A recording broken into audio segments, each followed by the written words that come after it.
massive movement in solidarity with Julian Assange and Mumia and all other political prisoners. So we won't rest until he's free.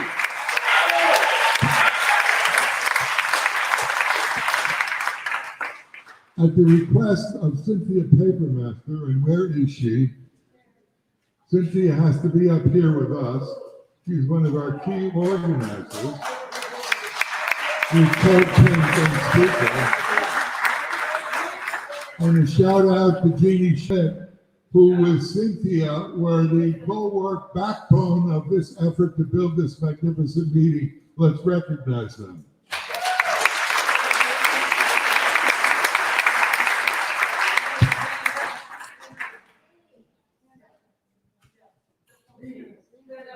So Cynthia suggested that if you really have the United Front, you have everybody involved. So I'm going to quickly read off the endorsers of this meeting, and if anybody identifies with them, stand up and applaud. The Curtin Foundation, San Francisco Bay Area National Lawyers Guild, Mobilization to Free Mumia Abu Jamal, Black Alliance for Peace, Socialist Action, Code Pink Golden Gate Chapter National, United National Anti-War Coalition, UNAC, International Action Center, Syria Solidarity Movement, Peace and Justice Center, Peace and Freedom Party, Party of Alameda County, U.S. Peace Council, Bion USA, Haiti Action Committee, Berkeley Fellowship of Unitarian Universal Social Justice Committee, Task Force on the Americas, Mount Diablo Peace and Justice Center, Israel Party, San Jose Peace and Justice Center, Women's International League for Peace and Freedom, Defending Rights and Dissent, Meiklejohn Civil Liberties Institute, Santa Clara County Green Party, Project Veterans for Peace Chapters East Bay, ENSA Coalition, which is Act Now to Stop War and End Racism, Party for Socialism and Liberation, and the Bay Area Committee to Free Julian Assange.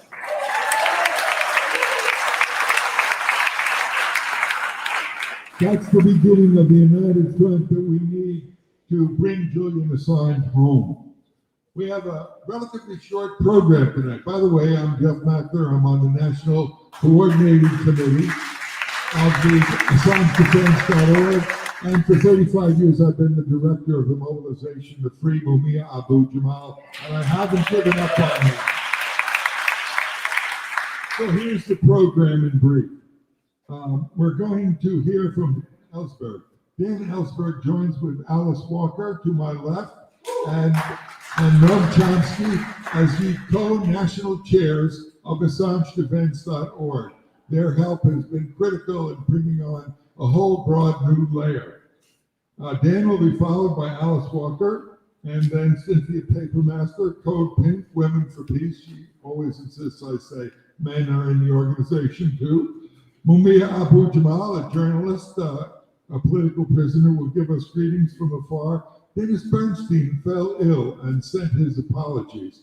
He is the host of KPFA's Flashpoints and has built this meeting a long defender of every just cause and a muckraker par excellence. Joe Lombardo will send greetings. He's the national coordinator of the United National Anti-War Coalition.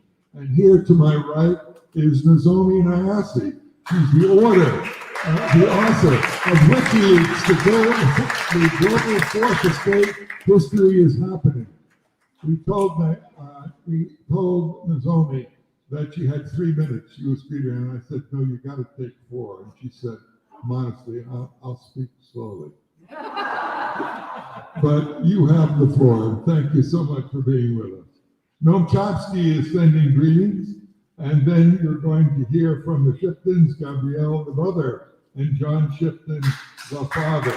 Let's welcome all the speakers, and let's begin with Daniel Ellsberg on screen. There's going to be some feedback on this. We can't do anything about it. It's a hum, and I'm sorry. Give the hum.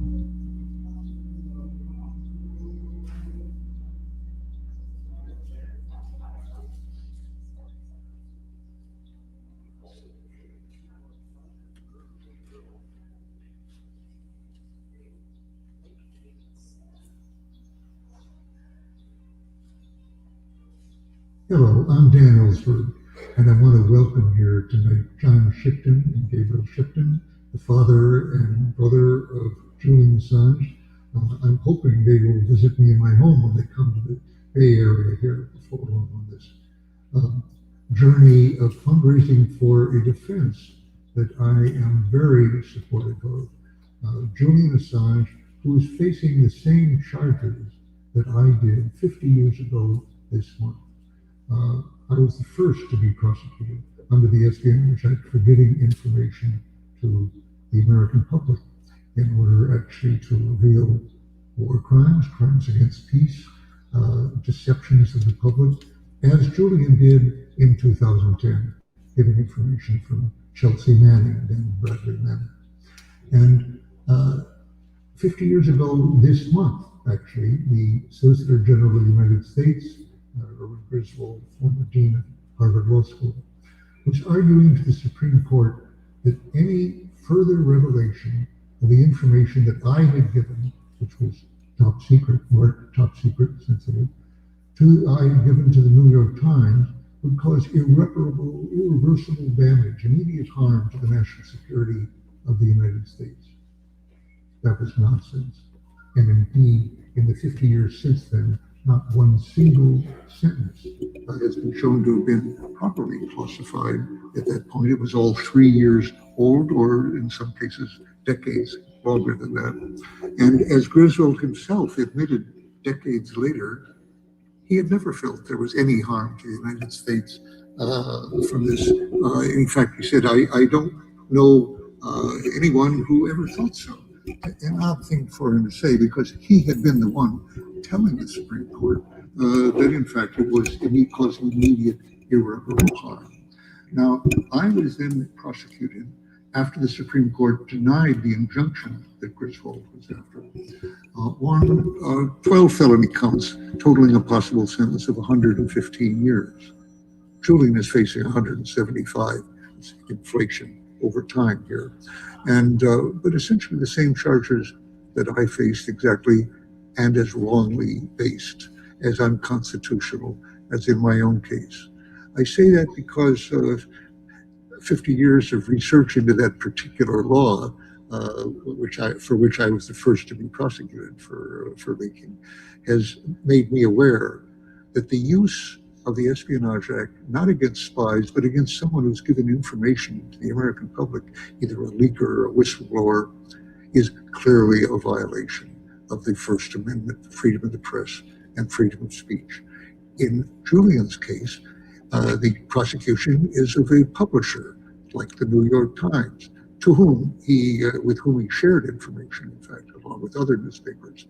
They haven't yet been indicted, but Julian has. So he's the first case of a publisher being indicted, whereas I was the first case of a source being indicted.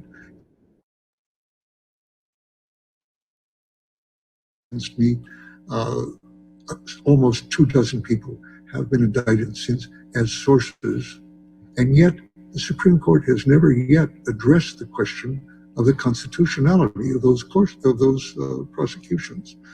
They haven't been taken by the Supreme Court. If Julian Assange is extradited and prosecuted here, he will probably be convicted at the lower level. And yet, for a number of reasons, that case, he should be not extradited. He should be free with his partner and 2 children right now. And I'll mention 3 reasons for that right now. First of all, he will not be able to explain why he did what he did any more than any of the sources were able to tell the jury, because that's not allowed under the Espionage Act. Motivation, intention, impact are irrelevant to the case, as my prosecutor told the judge. And that's been true in every other. Obviously, that cannot be a fair trial for a whistleblower. So Ed Snowden could not get a fair trial here, and Julian Assange could not get a fair trial. Second, the use of the Espionage Act as if it were a British-type Official Secrets Act, criminalizing any and all release to the public of information that some government official has stamped secret, almost always because it's potentially embarrassing to the government not to keep it from an enemy or a rival power. That's not to say that there are no legitimate secrets. It is to say that about 5% have been estimated of the current classified information qualifies for classification even at the time that it is stamped. And a few years later, almost none of it is, perhaps a tenth of that, as Griswold later admitted. So, in short, Julian, again, like all these others, has been indicted with an application of a law that is clearly unconstitutional in the light of our First Amendment, which Britain doesn't have and most countries don't have. But here he is as a non-American, trying to bring him back here to prosecute him in a country where that prosecution for being a publisher of information is clearly a violation of our First Amendment freedom of the press. Finally, in his particular case, it's been testified under oath in Spanish courts and referred to in his extradition hearings. He was subject to the same criminal activities that I was during my trial: warrantless wiretapping, total surveillance of his conversations, even with his lawyers and his doctors. That goes beyond what I experienced, except that in my case, actually, the president sent people to burglarize my former psychoanalyst office. Similar, again, to their interest in his doctor's relations, information they wanted to get to manipulate me into silence or to blackmail me. And finally, there were discussions of poisoning him or kidnapping him. In my own case, a key aspect in the charges being dropped was that a dozen CIA assets had been brought up from Miami to Washington on May 3rd, 1972, to incapacitate Daniel Ellsberg totally. Well, all of this added up to what my judge at the time called a totality of circumstances that constituted, he called it bizarre, and clearly a process here which offends a sense of justice. Every aspect of the prosecution of Julian Assange offends a sense of justice. Above all, in this country, but really in any country in the world. And if he is successfully extradited against the decision of the British judge on appeal here by the Trump administration and now the Biden administration, appeal against that decision of the British judge in an attempt to extradite him. If he is extradited, prosecuted, and convicted, it will be the first instance of a journalist, not just a source like me, but a journalist being prosecuted for truthful revelation of information. The First Amendment of our Constitution, the foundation of our democracy and our republic, will have been effectively rescinded. So it's of interest above all to journalists in the United States, but really to journalists throughout the world, for whom this would be a terrible precedent and would be imitated all over the world by countries that otherwise regard themselves as democracies. It's in the interest of our democracy and of journalism to assure that the cause for which John Shipton and Gabriel Shipton are engaged in right now should prevail.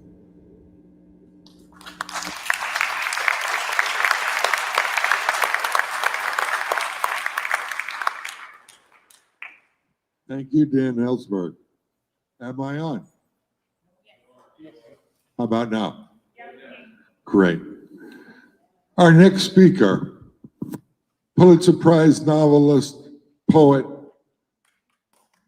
social justice fighter, lifelong activist in the struggle for humanity's advancement, Alice Walker.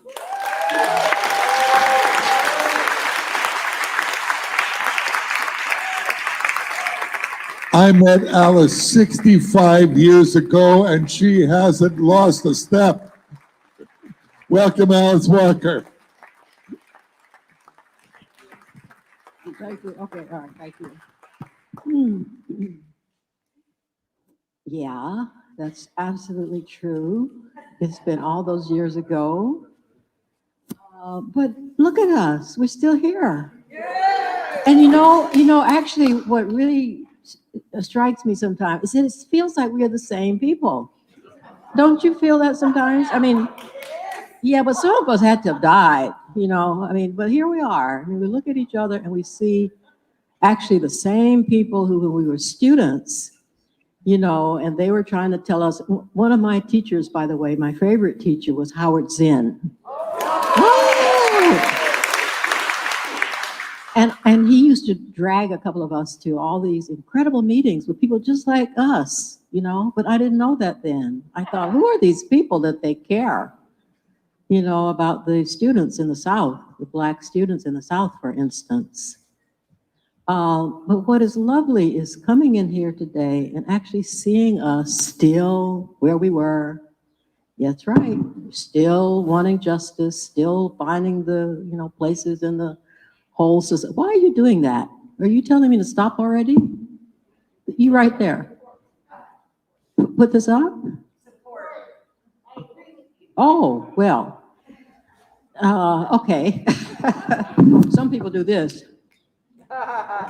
Anyway, so I'm very happy to be here with John Shipton and Gabriel, and I would like very much at some point to see Gabriel's namesake, who is little Gabriel, Julian Assange's son, one of his children. There's something so incredibly moving to me and hopeful to know that Julian Assange has actually children, has a partner, has, one hopes, very happy days. Because it says something about the spirit that we need as we continue to struggle against some of the most evil things on this planet. And I've noticed this same kind of, it's indefatigable energy of love and compassion and smarts in Mumia Abu-Jamal, who you'll be hearing later, who has a kind of humor, actually. Because, at some point, I suppose, you have to have some humor or you just die. I've gone to visit both of these incredible men in prison. When I went to visit Mumia the first time, just before coming out of, wherever they were keeping him, they made him go through all of these incredibly dehumanizing exercises to prove he didn't have weapons. I mean, like, how could he? He was completely chained. And also, I think the same with Julian, there is a sense of, having your self-respect, having your own sense of what is right to guide you, which is what I feel is possibly true of the people in this room, that somehow something guided you here, something let you know that you could not sit by and watch this man die, basically, in prison, when we could together possibly free him. And it's not impossible. I mean, the thing about optimists, the thing about optimists is that often they say about us that we are just, crazy. Because look at what's coming down on us all the time. But we have something in us. It's a wonderful thing. We have something in us that says we are going to challenge this. We are going to prevail. And we may, be knocked down as many times as we have been knocked down. And how many times have we been knocked down? Without number. But we keep going. And this is one of the most beautiful things about the human spirit. I was watching a documentary about Julian just last night, and they were trying, all the images, for instance, I wish I could remember what it's called, but all the images of him were scowling, looking mean, squinched up eyes, like he was about to, stab somebody. Not one image like this. Not one image showing a human being. Not one image showing this is somebody's father.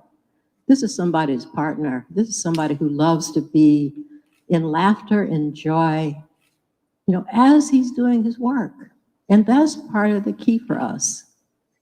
While we're doing our work, to remember to be joyful, you know, to remember that, yeah, I mean, they lay on all of us, like we grieve, you know, it's not, you know, he's in prison, but we are also, part of us has to be with him.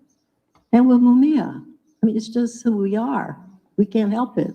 But at the same time, we understand that what they are struggling for is our joy, you know, is our ability to feel, you know, gratitude for being able, like today, to come together and to make it be known to anybody who can listen or who can tune in. But no, we don't agree with these policies that hurt our people, that imprison our people, that kill our people, and really deeply, and this is really, you know, hard, deeply hurt our children. I mean, I can hardly stand thinking of Julian's children. I mean, what are they to make of this? Who are they to be when they grow up? I mean, how can they look, you know, the world in the face, knowing what it has tried to do, so much of it has tried to do. But then there we are, hallelujah. And they can look at us. Yes. So I really feel like we are, you know, we are what we are. You know, we're the people in this room. What can we do? But this has always been true. You know, when Frederick Douglass came up from slavery, he talked to people just like us. Well, mostly just like you. But he did. You know, he talked to us in small groups who were determined to end enslavement of human beings. And they did it. They freed a whole world of people. And this is what we have to do for Julian. We have to get him out of there, and we can. And we must never think we can't. Never. Thanks.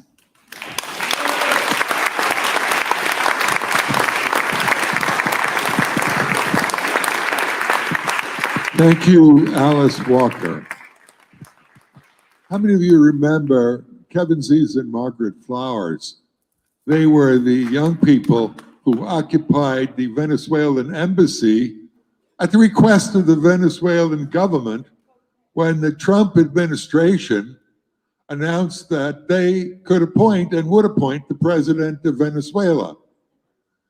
And they charged Margaret and Kevin with horrendous crimes, and we organized 8 meetings in the Bay Area. We raised thousands of dollars, and guess what? We won. We brought them home. And now, the US government, on June 12th, 2020, stopped an airplane carrying a Venezuelan diplomat, Alex Saab, rerouted it to a small African country, and took this Venezuelan diplomat prisoner, where he remains today deadly ill with cancer. We want to free him too, and every other political prisoner. And if you want to find out how you can do it, that guy in the center of the room, Roger Harris, has all the information. So check out with him, get some of the literature, and let's free all of the US political prisoners.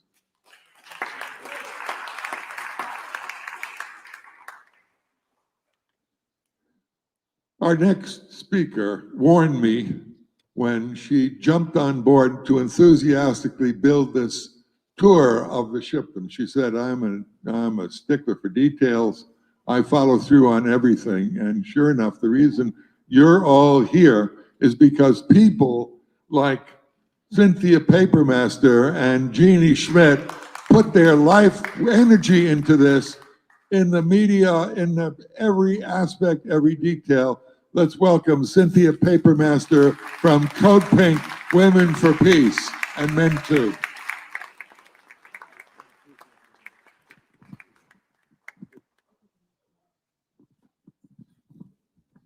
Good afternoon, everybody.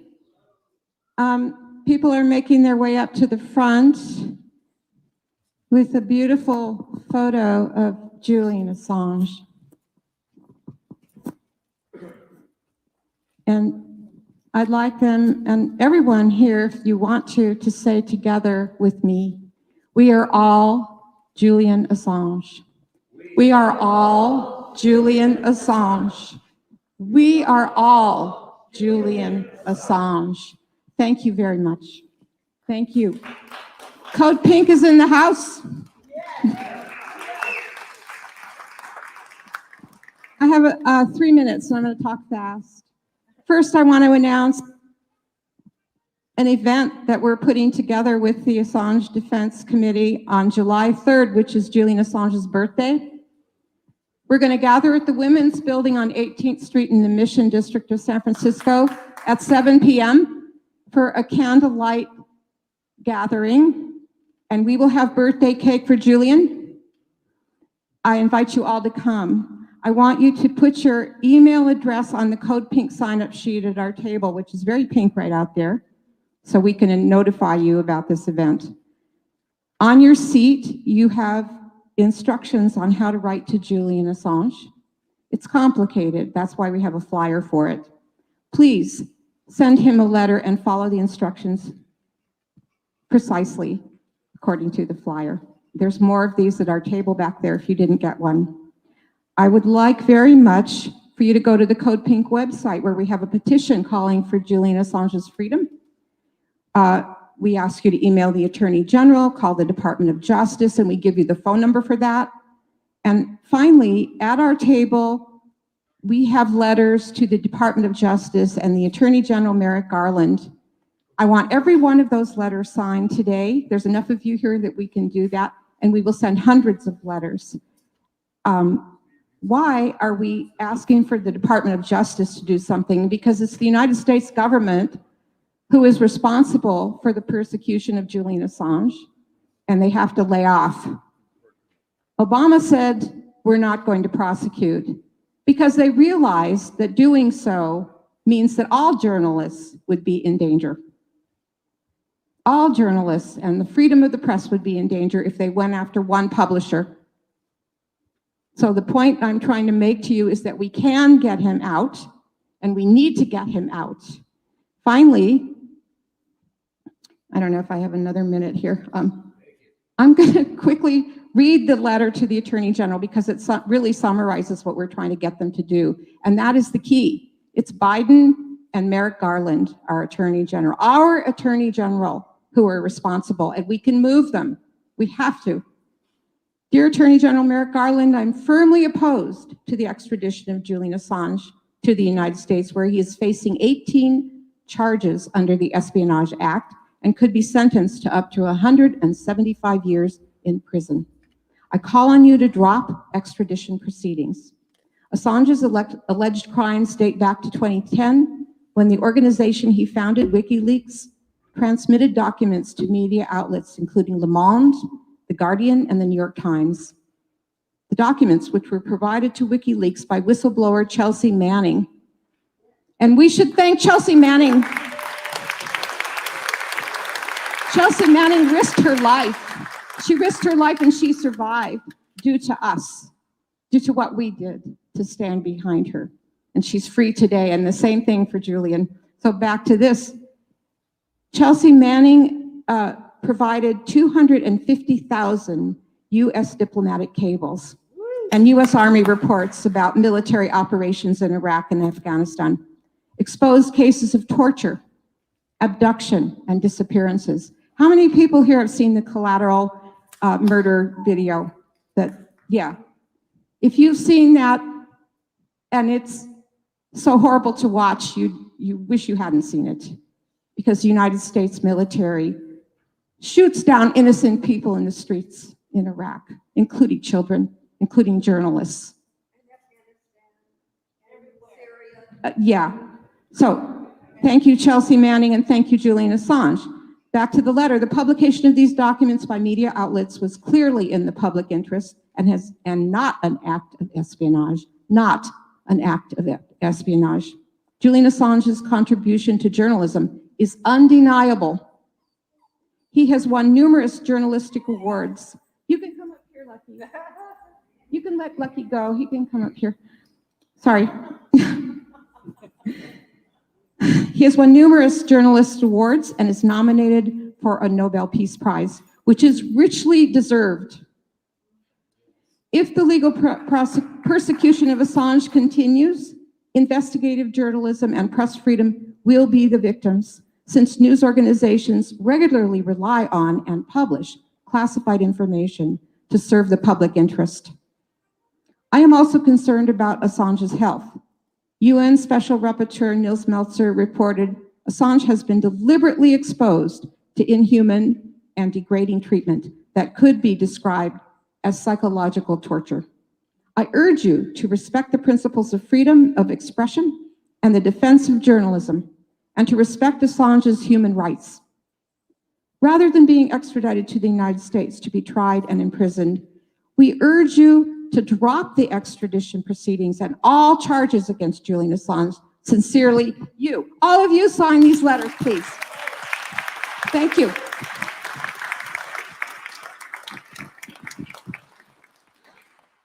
When you invited Lucky up here, did he have speaking rights?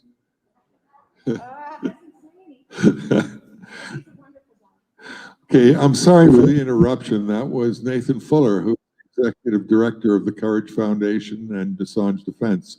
We're live streaming the event, but we lost the video, so he called, and we're working on that technological problem so we can blast this all over the country and the world.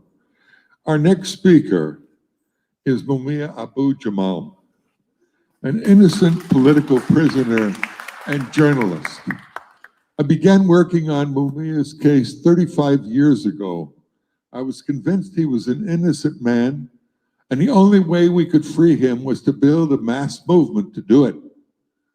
We've had demonstrations of 1,000, 2,000, 10,000, and 25,000 in San Francisco and Philadelphia. How many of you were at that San Francisco demonstration to free Mumia Abu-Jamal? We thought we had lost the case in the court, but the struggle continued, and we were able to get Mumia back into court on the grounds that the Supreme Court ruled that you can't be a prosecutor and a judge in the same case. And Ron Castillo prosecuted Mumia's case, became a Supreme Court judge, refused to recuse himself, and voted to execute Mumia Abu-Jamal. All the issues that he litigated are back in court. We're fighting for Mumia's freedom. In Philadelphia, the racist cop who became mayor, Frank Rizzo, had his statue taken down and replaced by a Move Mumia banner. So with that, let's hear from Mumia Abu-Jamal, an innocent political prisoner, and we want to bring him home. Julian Assange's gift. Julian Assange, one of the founders of the internet transparency outfit WikiLeaks, is widely regarded by the corporate press as an enemy. Why? I believe the answer can be gleaned by history of journalistic breakthroughs that came not from the established press, but through alternative and underground presses. At the height of the Black liberation struggles of the 1960s, Liberation News Service produced film interviews with people like Huey P. Newton, one of the co-founders of the Black Panther Party. It was a powerful breakthrough. During the so-called War on Drugs, a little-known journalist named Gary Webb from a tiny West Coast newspaper, the San Jose Mercury News, broke the story of CIA drug running to black gangsters in Cali. Webb won a Pulitzer, and then came the counterattack. The big news guns, big papers in New York, Washington, and LA attacked his reporting.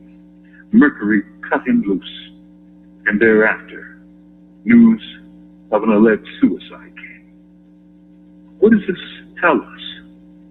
That's what new news sources break through against the grain of the establishment. Now think back to the Iraq War. Remember? Weapons of mass destruction. How about Dick Cheney's predictions that they'll greet us as liberators? Julian's WikiLeaks broke through the state's lies like a battering ram. And then WikiLeaks released a video of a 2007 shoot-up of Iraqi civilians by U.S. troops in an AH Apache helicopter gunship. The accompanying audio of laughter and guffaws as they shoot This is a civilians. call from Pennsylvania State Correctional Institution, Mahanoy. This call is subject to recording and monitoring. Told a truth that only WikiLeaks could tell. In this wise, Assange and his pals at WikiLeaks showed the world the real face of war. He showed the face of the U.S. empire. And he's been treated like an enemy ever since. He broke through. And the fiends of corporate media, like the state itself, will never forgive him. From imprisoned nation, this is Mumia Abu Jamal.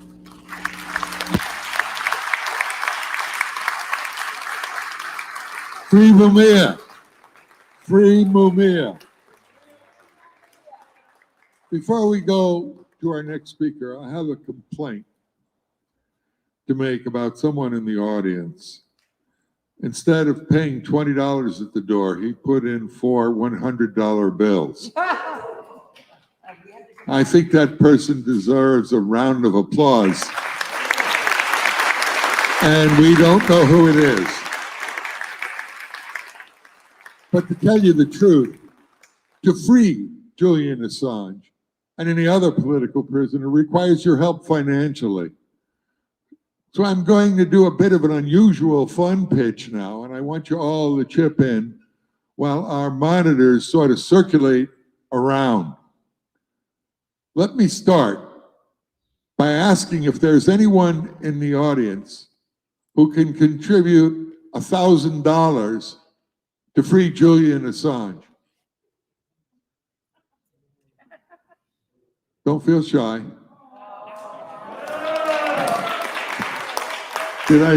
Alice Walker, $1,000. Thank you, Alice Walker. Let's go and get realistic. Who can contribute $500? There's 1. There's 2. I'm 3 on 500. There's 4 on 500. There's 5 on 500. Anybody else for $500? You can make your check payable to Courage Corp. Courage Corporation. Write it out. It's not tax deductible, but if you insist on a tax deductible check, we do have a 501c3 that is online that we can connect you with. So we were at $500, and how many did we have? 5 people, that's $2,500. 1,000 from Alice is $3,500 so far. And we raised $1,000 last night. That's $4,500. Who can contribute $250 to free Julian Assange? Let me see your hand. 1. Anybody else? $250. I didn't see it. 2, thank you. Anybody else? 2, that's another 500. So up to, what did I say, 4,500? 35, 45. We're up to $5,000. Did you say 250? What? Okay, you be the counter. Thanks. So we're up to $5,000. And what was the last 250? How about $200? Anybody in at 200? 1. Excuse me, what about credit cards and sending in? How would you know? Say it again. Credit cards, would you like to- I'm sorry, we don't have credit card facility, but you can contact us later and give us your name and we'll arrange it. Okay, so we have 1 at 200. $100. Who can kick in 100?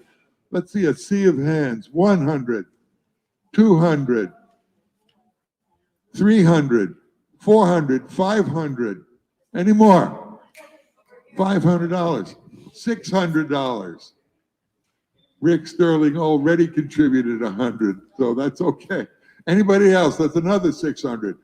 $50. Any takers at 50? At 25?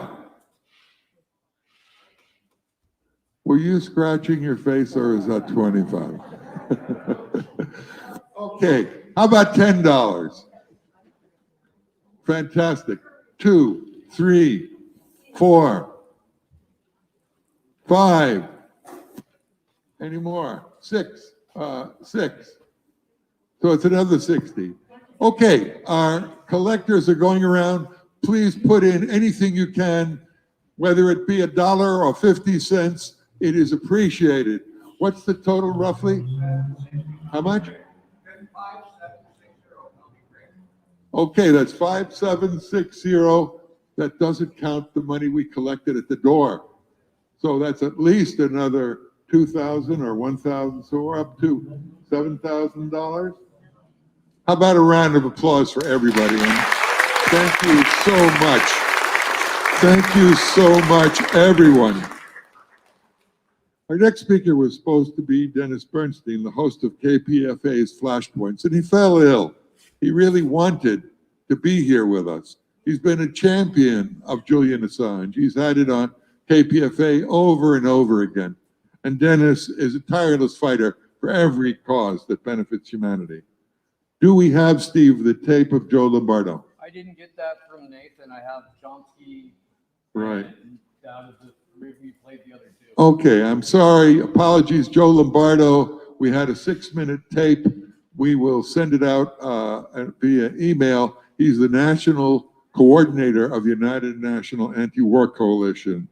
And now, without further ado, Nozomi Nyashi, a too modest, magnificent writer, the author of the new book, WikiLeaks, The Global Fourth Estate, History is Happening, Make History with Us Today. Now, welcome, Nozomi.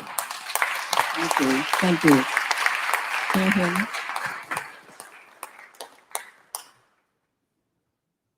In 1964, a group of students at UC Berkeley who were involved in the civil rights movement challenged the restriction of free speech rights on campus. Their protest spread nationwide, giving birth to the free speech movement. Mario Savio, who became a spokesperson for the movement, defined free speech as not a tactic, something to win for political advantage, but rather it was something that represents the very dignity of what it means to be a human. He urged his fellow students to fight against the oppression of the machine that was destroying this dignity. Over 50 years later, in spring of 2010, we've seen a flame of free speech rekindled on the internet. WikiLeaks blazed into a global stage with the publication of the Collateral Matter video. Uncensored images of modern war depicting US military airstrikes killing innocent civilians, including Reuters journalists, in a suburb of Iraq. Let people around the world see the faces of real victims of the US war on terror. WikiLeaks' publication of the Iraq war logs revealed the existence of an estimated 15,000 civilian casualties that were previously unknown. It has restored the dignity of those victims of senseless war. From the Icelandic Revolution to the Arab Spring and the Occupy movement, empowered by the WikiLeaks publications, ordinary people around the world began to take the course of their life into their own hands. Julian Assange and whistleblower Joshua Manning took tremendous risk to stop the machine of US imperialism. They sacrificed their personal liberty so that we can create a truly democratic society in which each person's dignity is respected. Stopping the US government's effort to extradite Julian is the first and very important step of creating a just society. And it requires our uncompromising courage. Standing up for Julian's freedom is to stand up for our right to free speech. It is to stand up for our own dignity. May each of us find strength within ourselves to defend the heart of what it means to be human. From here in the Bay Area, at the birthplace of the free speech movement, let us make our courage become contagious. Free Julian Assange.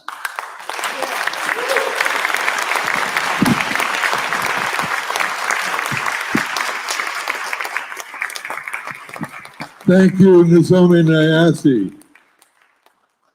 We'll now hear from the third national co-chair of AssangeDefense.org, the renowned linguist, intellectual, artist, man of principle, fighter for freedom, Noam Chomsky. Let's give him a hand.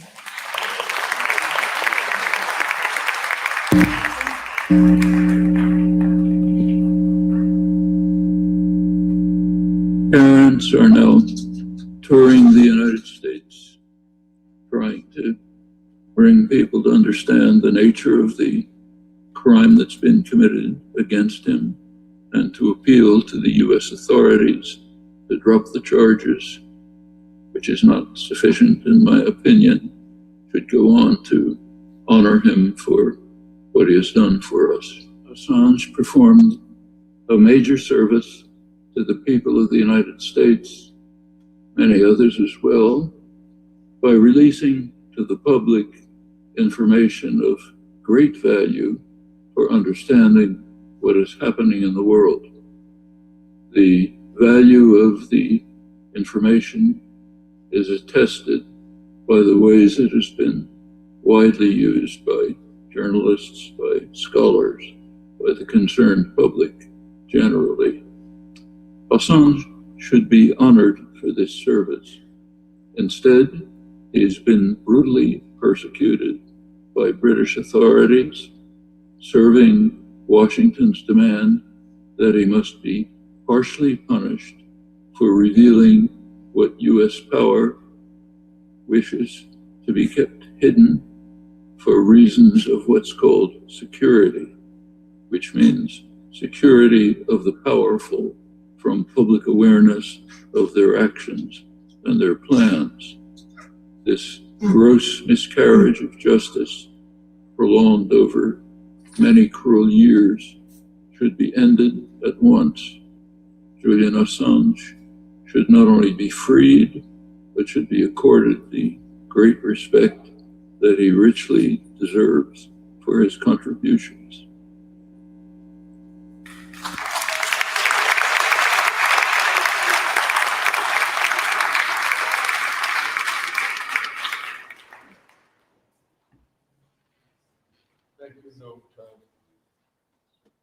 Thank you, Noam Chomsky.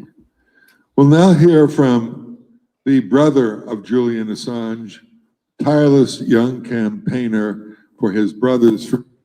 Let's give a warm welcome to Gabriel Shipton.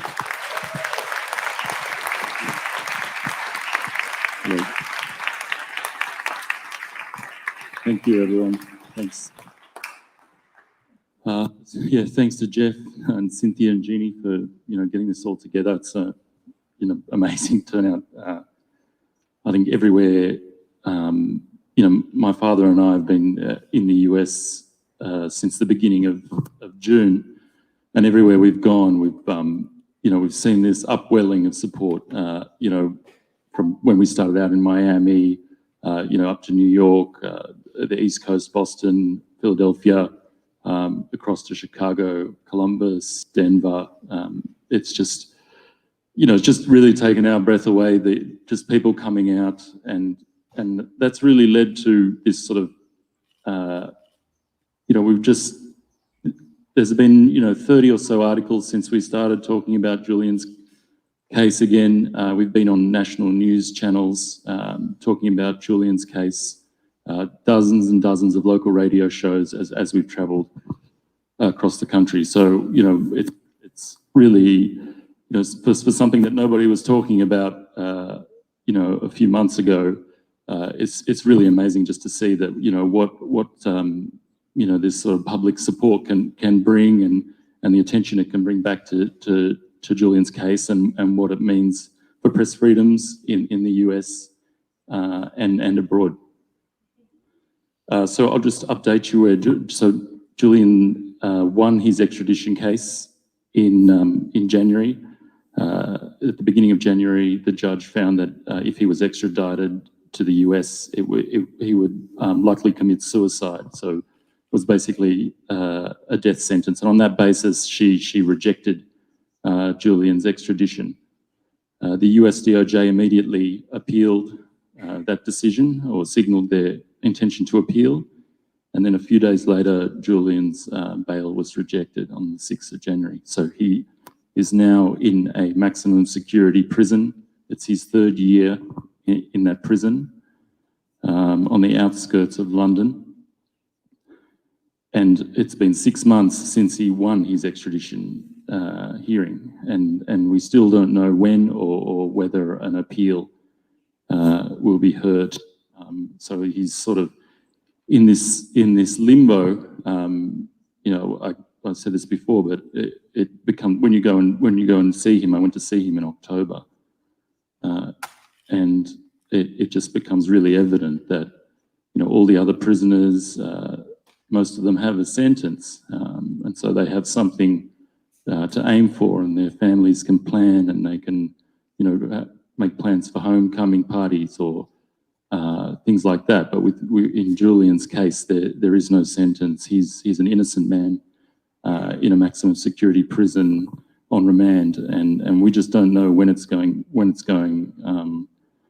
to end. And this is sort of just another form of punishment through process that Julian suffered under for the last 12 years now. And I know Jeff mentioned this earlier, but there's Stunden, this Icelandic publication, has come out with this story today that the major witness in the US DOJ's case has admitted to fabricating key accusations within the case. His name is Siggi Thordarson, and he's provided to Stunden chat logs which back up his claim of fabrication. Which is, this is really big, and it just sort of tears the prosecution's whole case apart. These accusations, these false accusations, were all through the judgment, the January 4th judgment. So they were repeated by the judge. So this is really big news for Julian and for this case. I would just want to talk about a phenomena that we see. This isn't just about Julian. This is about, press freedoms, and Julian's targeted and made an example of, so that everyone around the world can see, if you publish this sort of thing, then, this is what's going to happen to you. So what we've seen, around the world over the last year is this sort of phenomena that, when the State Department and the DOJ are confronting, the State Department are confronting overseas authoritarian states or totalitarian states on their human rights record or their press freedom record, or how they're treating their prisoners, they often get Assange thrown back in their face. Look what you're doing to Assange. How can you tell us, how can you confront us on our human rights or our press freedoms? So we've seen this, with the UK ambassador to Russia. The Russian ambassador to the UK asked about Navalny, he said, well, down the road, you've got Assange, a publisher, locked in prison. Who are you to confront us about our treatment of Navalny? Aliyev, who's a totalitarian leader in Azerbaijan, confronted on his record of press freedom and locking journalists in prison, torturing journalists by a BBC interviewer. He said, who are you to ask me that? Look, you've got a journalist in prison in your country. The Chinese Foreign Affairs spokesperson recently, when they were confronted on their human rights and press freedoms in their country, brought up Assange. What about Assange? So I think one way the Biden administration can sort of reestablish this idea that the US has this moral high ground is to just drop this case and just let it go, and it will just send a message to all journalists. It will send a message to journalists all over the world, not just in the US. That they have this support. So in the US, what we've seen now is, I know, the mainstream media is not. We all know they're not. I guess we all see them for what they are. But it is in their interest to have this case dropped, and that's why we've seen, the executive editors from the Washington Post, executive editors from the New York Times, coming out and saying that this prosecution is a danger to the First Amendment, it's a danger to press freedom. We're seeing that because they have to consider when they have a story that comes on their desk, a national security story, that they now have to consider, will this story land me an espionage prosecution? Will my journalists have an espionage prosecution if we publish this story? And that has a flow-on effect. So now we have the people who bring us these revelations, so say the Chelsea Manning of now, or a future Chelsea Manning, or Edward Snowden. They have to consider before they decide that they want to bring this information to us, how are they going to deliver it to us? They won't, if they take it to the New York Times, if they take it to the Washington Post, they know that these people cannot publish without the threat of an espionage prosecution. So it has this flow-on effect for all these, revelations that have been brought to us over the years. So I just want to leave you with that, and big thank you for everyone's generosity as well. That's absolutely amazing. And thanks again to all the organisers, and thank you.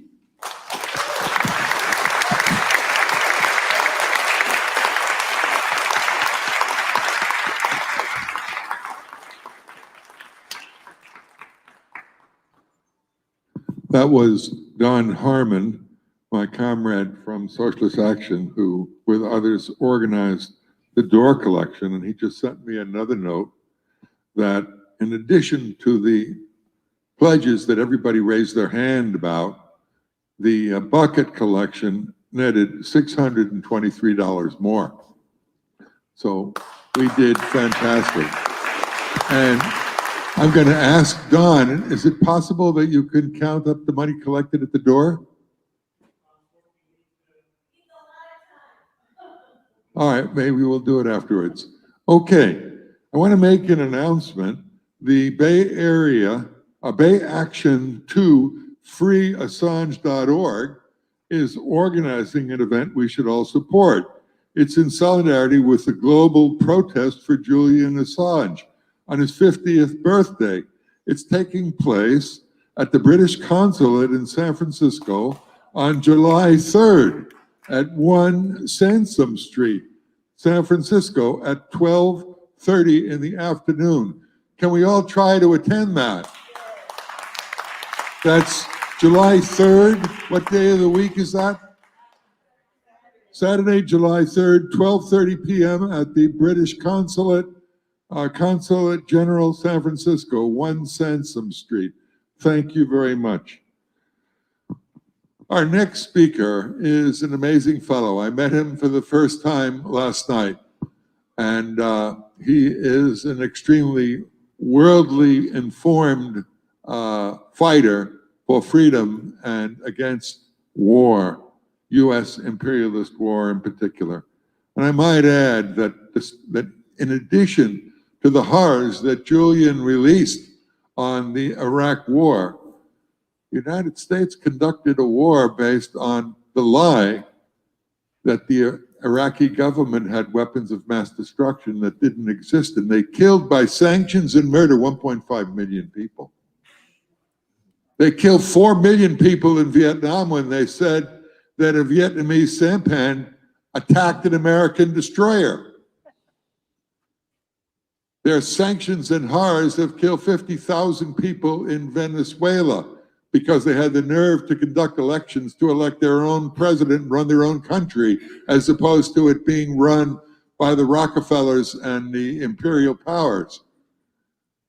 The United States, along with Israel, was the only nation on earth that voted last week to maintain the illegal sanctions against Cuba, because Cuba has insists on its right to self-determination, as all other oppressed nations.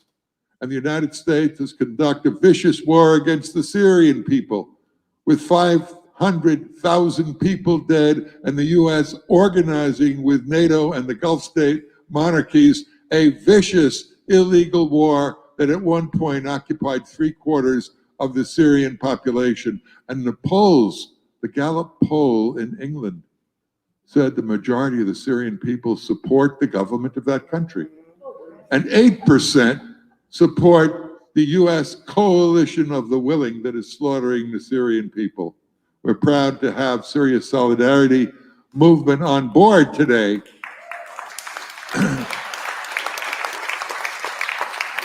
So our slogan is U.S. out now, bring the troops home now, abolish the war budget.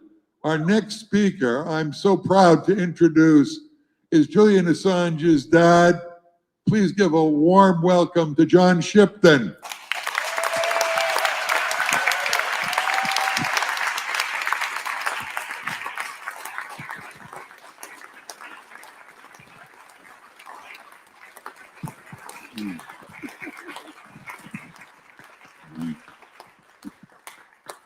I got a kiss and flowers. Well, when I scan here, look over all these lovely faces and the hospitality and generosity that's been extended to Gabriel and I as we travel across the continental United States, I am hesitant to embark upon a criticism of the foreign policy of the United States. My heart is warmed.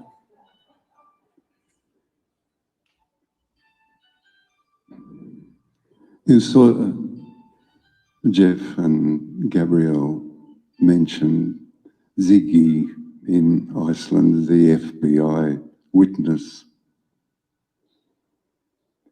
This is a part of a series of fabrications and falsities, in the first place falling upon Julian, in the first place issuing from the Swedish prosecuting authority.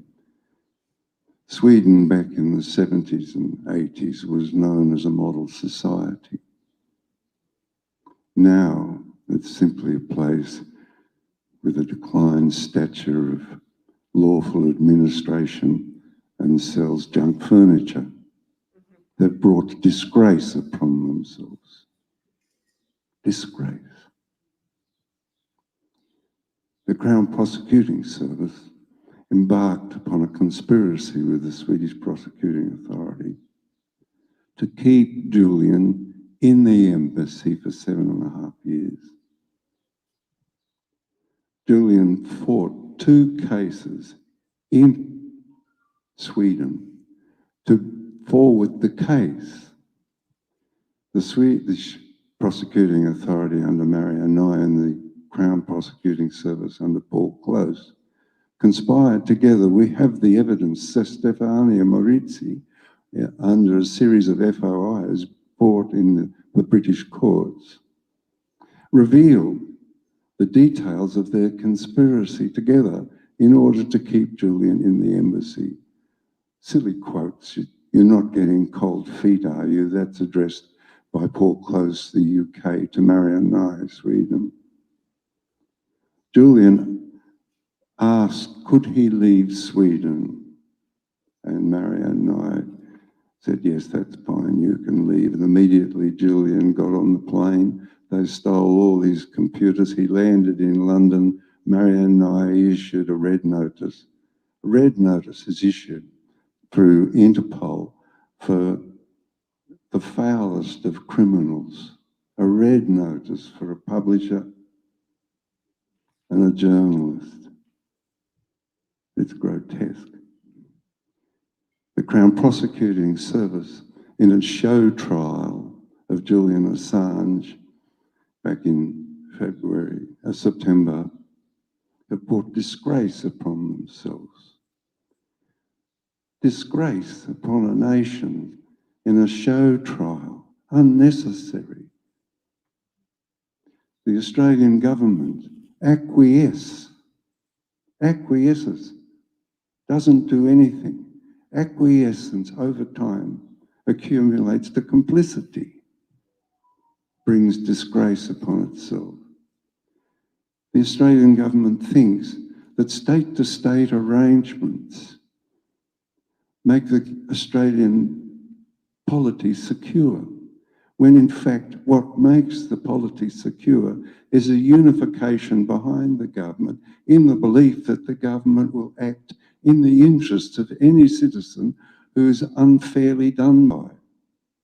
That's where strength lays. Not in some arrangements over a glass of wine between the Australian Foreign Minister and the Secretary of State. These things are important. The persecution of Julian, first of all, there was the Conventions of Asylum. 1958, they were put in place in the United Nations. 1973, under the authorship of Australia, they were ratified by the United Nations General Assembly, a massive majority. At that time, there were 10,000 people in missions in asylum in Santiago as Pinochet began murdering anybody who was in a union, anybody they didn't like. Lawlessness. Julian became an asylee. In that asylum was removed arbitrarily. You can't do that. There's a process, a lawful process to remove an asylum.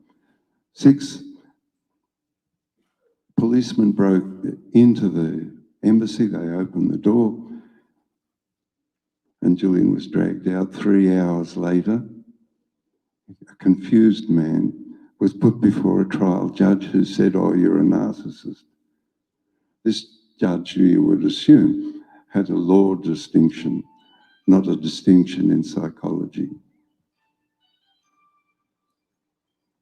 All of these insults, prejudices and persecution were put together in a document by Professor Nils Melzer, Professor of Law at Glasgow University and United Nations Rapporteur on Torture and Unusual Punishment, after a visit of 3 hours length with 2 medical experts that evaluated Julian to see his conditions and concluded that he was a victim of psychological torture over a period of 7.5 years of calumnies, mobbings, smearings, fabrications, lies. That report submitted to the appropriate authorities in Sweden and the United Kingdom was ignored. No answers were given. The United Nations Working Group put together a report which declared that Julian was arbitrarily detained, ought to be released, allowed to take up the asylum offered by Ecuador and compensated by United Kingdom and Sweden. It was derided. They put out a supplementary report in 2018, February, equally derided. The United Nations came into being In 1946, in 1948, Eleanor Roosevelt chaired the Universal Declaration of Human Rights. The first president of the United States, Herbert Vere Everett, an Australian. This great, magnificent civil structure which allows states to negotiate in conversation their interests, preventing the outbreak of war, is ignored and forced to near collapse. Iraq war, illegal.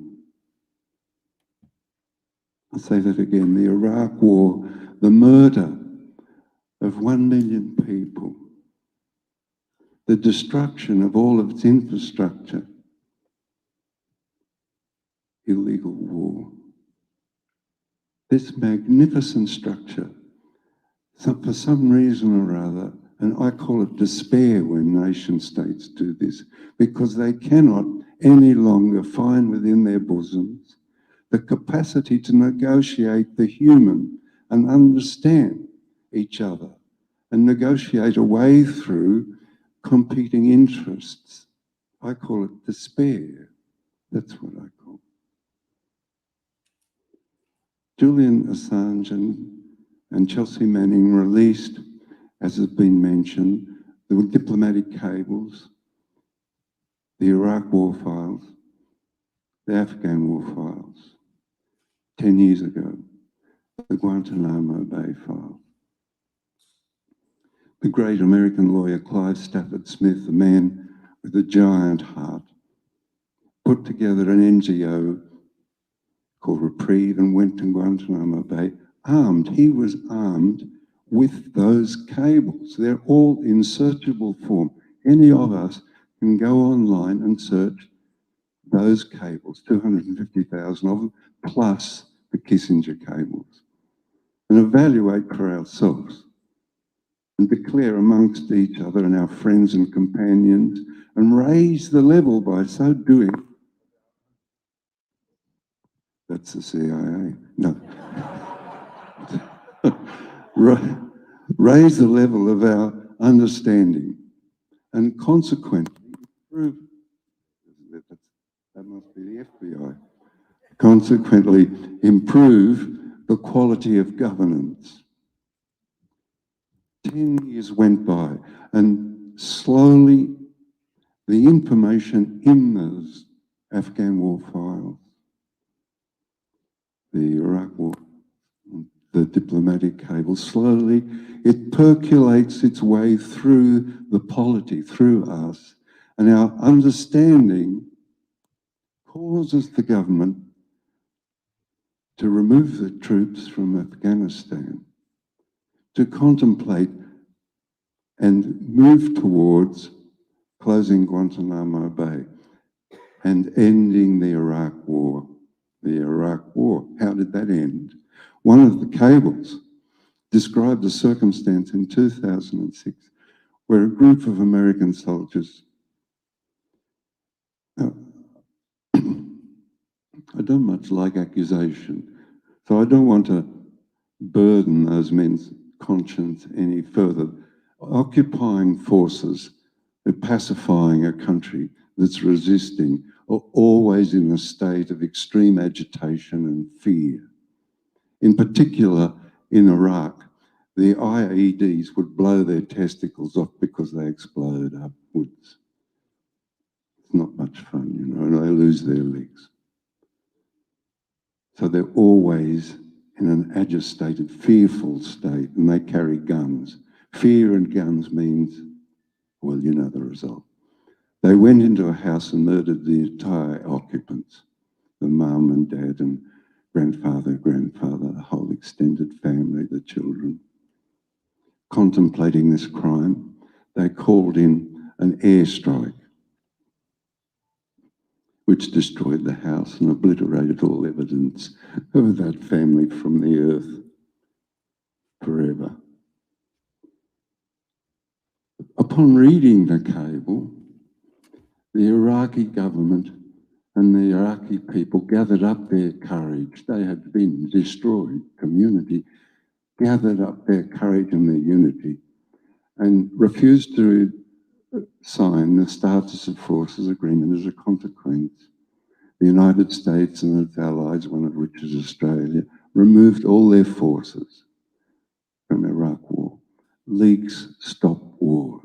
In the case of Clive Stafford Smith, leaks bring justice.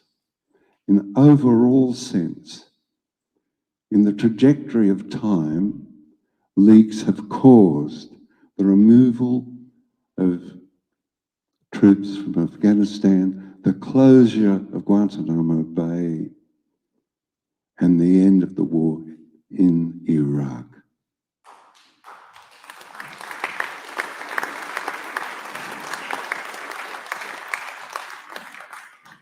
Now that congratulations not only goes to Julian Assange and Chelsea Manning and the staff of WikiLeaks, it goes to yourselves because it's your understanding that causes the government its anxiety and to close and end these wars. That is our understanding. What rough beast, its hour come round at last, slouches towards Bethlehem to be born.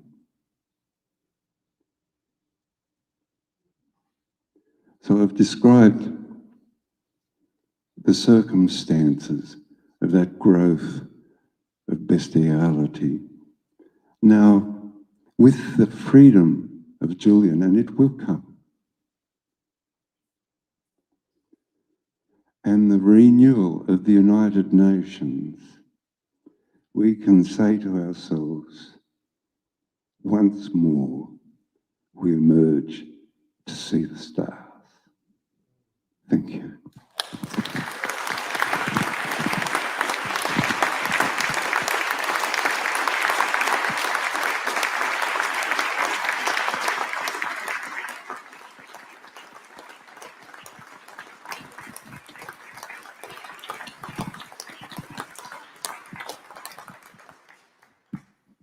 Thank you so much. A special thanks, minus the technical interruptions, to Steve Poikinen, who has followed and volunteered for nothing to tape and video and do the transmission of all of the meetings that he could on his own dime with his own car and his own team. Steve Poikinen, thank you.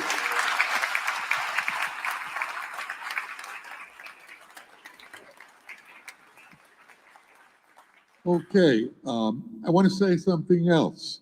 This whole rental cost $1,000 and cost us a couple of hundred for the Nebel Proctor Library last night. But we didn't have to pay for it because 13 people on their own contributed roughly $100 each to pay all the expenses in advance of the tour. So all of the proceeds with zero deductions go to the Assange defense. I think that's pretty darn good. So with that, I've asked Nathan Fuller to send me the address to mail your checks to because someone asked for that address. Who needs it? If you want to mail checks, 1, 2, 3. So come up in a few minutes, we'll give you the address to mail it to. And meanwhile, a warm and hearty and loving thanks to all of you for a magnificent participation, building effort, working together in a united way to free Julian Assange and defend the First Amendment, free speech, free journalists, bring him home. Thank you for coming. Give yourself a round of applause. Free Julian Assange. Free Julian Assange. Free Julian Assange. Free Julian Assange. Free Julian Assange. Julian Assange. Thank you. I forgot, sign the mailing list if you want to continue to be involved. And we'll call it a day, an hour and 40 minutes, minus 15 minutes that Alice Walker was late for. Thank you, John and Gabriel. Thank you, Alice Nyashi. Thank you, Cynthia. Thank you, all of our speakers. With love and solidarity, we'll win this struggle. Let's stay in there.